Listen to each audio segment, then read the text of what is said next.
La parole est à Monsieur Michel Zumkeller. Merci, Monsieur le Président. Ma question s'adresse à Monsieur le ministre de l'Économie et des Finances. J'y associe mes collègues François Rochebloine et Yves Jégo. Monsieur le ministre, le Crédit Immobilier de France est en grande difficulté financière. Vous avez annoncé que l'État lui apporterait sa garantie à hauteur de 20 milliards d'euros. Cette aide était nécessaire pour empêcher sa faillite. En revanche, vous posez une condition inacceptable à cette aide, l'interruption par le CIF de toute activité. Qu'en pense l'ancien maire de Nantes qui vantait l'action du CIF à l'occasion de son 80e anniversaire il y a 7 mois à peine en déclarant « J'espère que c'est un partenaire qui va vivre encore longtemps ». Cet organisme est en effet le seul à prêter à ceux qui ne trouvent nulle part ailleurs. La disparition du CIF entraînera une extinction de la seule source d'accession sociale à la propriété pour près de 250 000 familles, souvent très modestes. Les conséquences sociales et économiques de votre décision sont extrêmement lourdes. 2500 salariés licenciés. Monsieur le ministre, par votre décision, c'est tout le secteur du bâtiment et des travaux publics qui s'enfonce encore plus dans la crise. C'est une destruction directe et profonde de notre tissu économique. Alors pourquoi interrompre l'activité du CIF alors qu'il suffirait d'améliorer sa gestion? Pourquoi priver des millions de Français de leur souhait d'accéder à la propriété? Vous ne pouvez pas penser que le seul secteur bancaire déjà fragilisé puisse se substituer au CIF. C'est l'accession sociale à la propriété que vous remettez en cause de façon définitive et irréversible.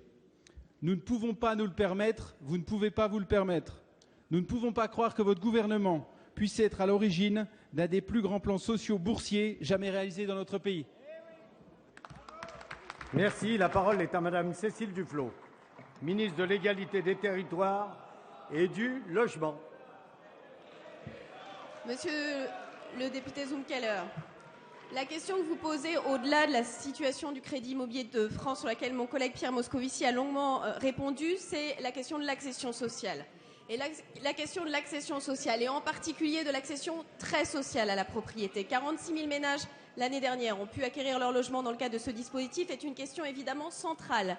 Elle participe de la mixité sociale, elle est essentielle à ce que l'ensemble de nos villes comportent des publics différents et des moyens d'habiter différents. Et c'est dans ce cadre-là que le gouvernement, comme l'a rappelé ce matin au Congrès de l'Union sociale pour l'habitat, le Premier ministre s'engage à trouver les dispositifs qui permettront que soit maintenue cette possibilité d'accès à l'acquisition par le biais de financements très sociaux. C'est pourquoi la Banque postale sera mobilisée sur ces questions, aux côtés des acquéreurs et des ménages très modestes. C'est pourquoi aussi le gouvernement souhaite que l'on préserve les missions sociales des sociétés anonymes coopératives d'intérêt collectif pour l'accession à la propriété.